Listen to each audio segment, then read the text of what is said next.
बेटा इस वीडियो में अपन स्ट्रक्चर ऑफ एटम चैप्टर शुरू करेंगे और इस चैप्टर की शुरुआत में करूंगा डाल्टन्स एटॉमिक थ्योरी के साथ, क्योंकि डाल्टन ही थे जिन्होंने एटम के बारे में सबसे पहले इंफॉर्मेशन दी थी।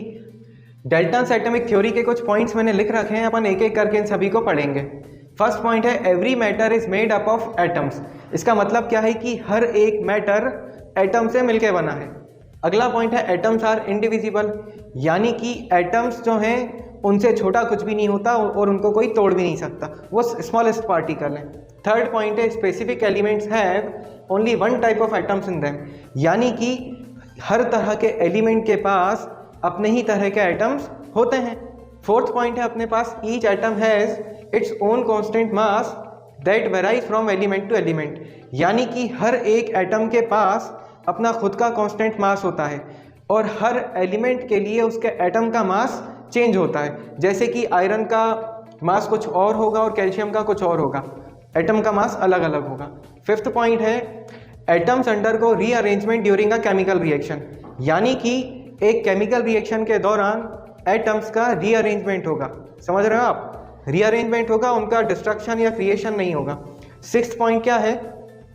Atoms can neither be created nor be destroyed but can be transformed from one form to another, यानी कि एटम ना तो क्रिएट होंगे ना ही डिस्ट्रॉय होंगे, लेकिन उनको एक फॉर्म से दूसरे फॉर्म में ट्रांसफॉर्म कर पाना पॉसिबल है। अपन डाल्टन्स की थ्योरी के कुछ डीमेरिट्स पढ़ लेते हैं, ठीक है। इनकी थ्योरी भी कोई बहुत ज़्यादा एग्जैक्ट नहीं थी, इसमें भी कुछ डीमेरिट्स थे। इसका पहला डीमेरिट क्या था? This theory was unable to explain the existence of isotopes. अब आइसोटोप्स की बात अपन आगे करेंगे इस चैप्टर में, लेकिन अभी मैं बताता हूँ कि ये थ्योरी आइसोटोप्स के एग्जिस्टेंस के बारे में एक्सप्लेन नहीं कर पाई थी। अगली चीज, nothing about the structure of atom was appropriately explained, यानी कि एटम के स्ट्रक्चर के बारे में डाल्टन्स की एटॉमिक थ्योरी ने कुछ भी चीज़ ठीक से एक्सप्लेन नहीं की थी। आगे, later the scientist discovered particles inside the atom that proved the atoms are divisible, यानी कि आगे चल के कुछ साइंटिस्ट ने ऐसे पार्टिकल्स की खोज कर ली थी जो एटम के अंदर होते थे, यानी कि एटम अब डिविजिबल है। यहाँ पर इन्होंने कहा था एटम इंडिविजिबल था। Okay, the discovery of particles inside atoms led to a better understanding of chemical species. These particles inside the atom are called subatomic particles, यानी कि एटम्स के अंदर की पार्टिकल्स की जो डिस्कवरी थी, इस डिस्कवरी की वजह से केमिकल स्पीशीज को समझना आसान हो गया था और बेहतर हो गया था। इन पार्टिकल्स को जो एटम के अंदर थे कहा गया सब एटॉमिक पार्टिकल्स। चलिए बेटा अब अपन पढ़ते हैं डिस्कवरी ऑफ इलेक्ट्रॉन्स। थोड़ी देर पहले हमने पढ़ा था कि सब एटॉमिक पार्टिकल्स होते हैं, अब वो कौन होते हैं, कैसे होते हैं और उनकी डिस्कवरी कैसे की गई होगी, इसके बारे में थोड़ी सी चर्चा करेंगे अपन। तो सबसे पहले इलेक्ट्रॉन की डिस्कवरी की गई थी। हुआ क्या था बेटा? एक कैथोड रे एक्सपेरिमेंट था, बहुत फेमस एक्सपेरिमेंट था ये उस टाइम का। इसके अंदर एक ग्लास की ट्यूब ली गई थी। इस ग्लास की ट्यूब के अंदर दो मेटल की इलेक्ट्रोड्स को सील किया गया था। इसका मैं डायग्राम बना देता हूं।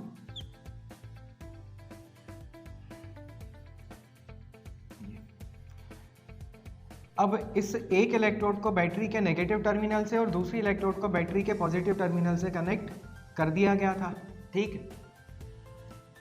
अब इस ट्यूब के ऊपर एक वैक्यूम पंप लगाया गया था, बेसिकली एक पिस्टन लगाया गया था।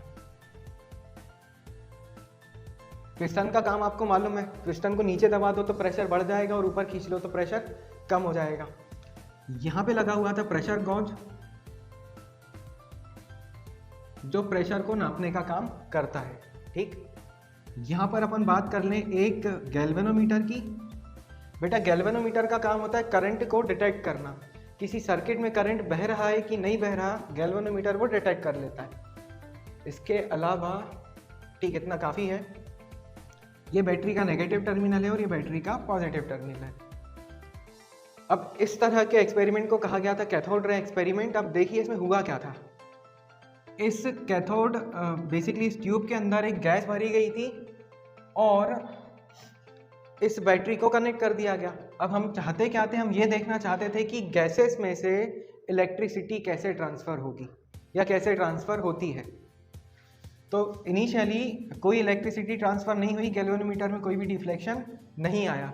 लेकिन इन्होंने ये एक्सपेरिमेंट बार बार किया, और बार बार जब ये एक्सपेरिमेंट किया तो इसमें इस गैस का प्रेशर कम भी किया, बढ़ाया भी, इस बैटरी का वोल्टेज बढ़ाते गए। तो फाइनली कुछ समय के बाद एट वेरी लो प्रेशर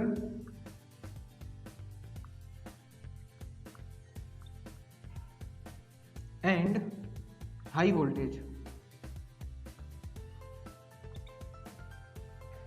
बेटा लो प्रेशर और हाई वोल्टेज पर नेगेटिवली चार्ज इलेक्ट्रोड की तरफ से कुछ रेस पॉजिटिवली चार्ज इलेक्ट्रोड्स की तरफ निकलना शुरू हुई और गैल्वेनोमीटर में करंट का डिफ्लेक्शन हो गया। यानी कि अब ये सर्किट कंप्लीट है और इसमें से करंट बह रहा है। अब जो नेगेटिवली चार्ज इलेक्ट्रोड होती है उसको आप बोलते हो कैथोड, CATHODE, कैथोड। और जो पॉजिटिवली चार्ज इलेक्ट्रोड रहती है उसको बोलते हैं एनोड। अब देखने को क्या मिला कि नेगेटिवली चार्ज इलेक्ट्रोड की तरफ से कुछ रेस एनोड की तरफ जा रही थी। इन रेस का जो कलर था वो ग्रीन कलर था, ठीक, इन रेस का कलर ग्रीन था।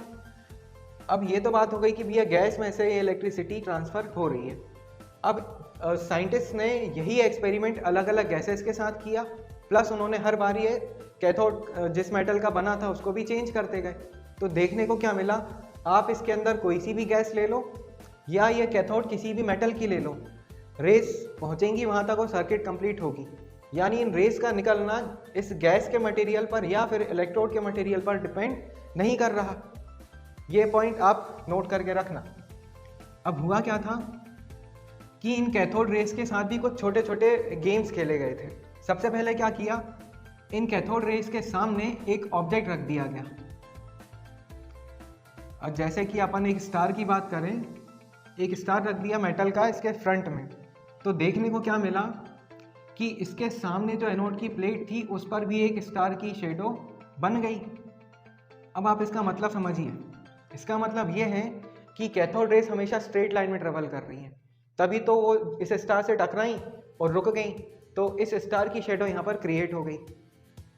Cathode rays travels in a straight line, plus cathode rays की जो वेलोसिटी है वो लगभग लाइट की वेलोसिटी जितनी है, लाइट की वेलोसिटी से कम थी लेकिन लगभग उसके बराबर ही थी। अगली चीज़ क्या हुआ, इन कैथोड रेस के रास्ते में एक पैडल रख दिया गया। समझना, इन कैथोड रेस के रास्ते में एक पैडल रख दिया गया कुछ इस तरह से। तो क्या देखने को मिला कि इन कैथोड रेस ने इस पैडल को मोशन दे दिया, सर्कुलर मोशन। कैथोड रेस जब इस पैडल से टकराई तो ये पैडल मूव करने लगा। इसका मतलब क्या है, आप किसी चीज़ को घुमाते हो तो उसके लिए इकाई की ज़रूरत पड़ती है, मोमेंटम की। यानी कि इन कैथोड रेस के पास मोमेंटम है, और मोमेंटम का मतलब क्या है कि इसके पास मास भी है और वेलोसिटी भी है। तो ये चीज़ साबित हो गई कि कैथोड रेस छोटे छोटे पार्टिकल से मिलकर बनी है जिनके पास कुछ मास होगा, भले ही वो मास बहुत ज़्यादा कम हो। उसके बाद क्या हुआ, इन कैथोड रेस को इलेक्ट्रिक और मैग्नेटिक फील्ड्स में से ट्रांसफ़र कराया गया। तो मैग्नेटिक फील्ड की बात अपन बाद में करेंगे, फिलहाल मैं इलेक्ट्रिक फील्ड की बात करता हूँ। ये एक पॉजिटिवली चार्ज प्लेट ली और ये एक नेगेटिवली चार्ज प्लेट ले ली। जब कैथोड रेस को पॉजिटिव और नेगेटिव चार्ज प्लेट्स के बीच में से गुजारा गया तो क्या देखने को मिला कि ये कैथोड रेस पॉजिटिव चार्ज की तरफ मुड़ गई या डिफ्लेक्ट हो गई। इससे आप क्या चीज़ पता लगा सकते हो, ये पता चल गया कि कैथोड रेस के पास नेगेटिव चार्ज होता है। नेगेटिव चार्ज होता है, इसे मतलब क्या है और ये हमको पता कैसे पड़ा। भैया हमको मालूम है कि नेगेटिवली चार्ज चीज़ पॉजिटिवली चार्ज चीज़ से अट्रैक्ट होती है। तो जब ये cathode rays positively charge plate से अट्रैक्ट हुई तो हमने ये कंक्लूड कर लिया कि उसके पास नेगेटिव चार्ज होना चाहिए या होगा। ठीक है, इतना डेटा सफिशिएंट था सब एटॉमिक पार्टिकल्स को कंक्लूड करने के लिए। तो पता चल गया कि कैथोड रेस स्ट्रेट लाइन में ट्रेवल करती हैं, उनके पास मास होता है, उनके पास नेगेटिव चार्ज होता है। तो वो पार्टिकल जिससे मिलकर ये कैथोड रेस बनी है उनको नाम दे दिया गया इलेक्ट्रॉन, उनको नाम दे दिया गया इलेक्ट्रॉन। ओके, अब इलेक्ट्रॉन की डिस्कवरी यहाँ पर आके हो गई।